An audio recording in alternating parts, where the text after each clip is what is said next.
చూడండి వీడి వేషాలు. హాయ్ గాయ్స్, ఈరోజు సెకండ్ డే. ఈరోజు పూజ మధ్యాహ్నం నుంచి స్టార్ట్ చేస్తాం. వెంకటేశ్వర స్వామిని అండ్ ఆంజనేయుని పూజిస్తాం. ప్రసాదంగా అన్నం, పప్పు, చూర్మం, బెల్లం అన్నం. ఇందాక చూసారా, ఒక చిన్న పందిపిల్ల వచ్చిపోయింది.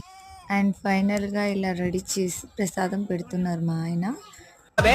లాస్ట్ एक किसी से डरता नहीं और दूसरा नवाब है। ఇప్పుడు చూడండి ఎలా ఉన్నాడు.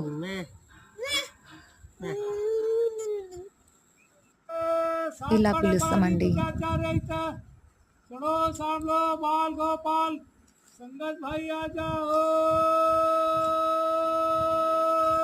సేమ్ ఇలానే భోగిస్తాం.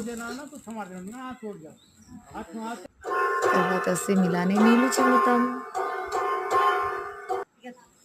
చీకు చూడండి, వాడిని దండం పెట్టించి ఇక్కడ మా ఆయన కూడా దండం పెట్టాలని వెళ్తుంటే చూడండి వీడి వేషాలు.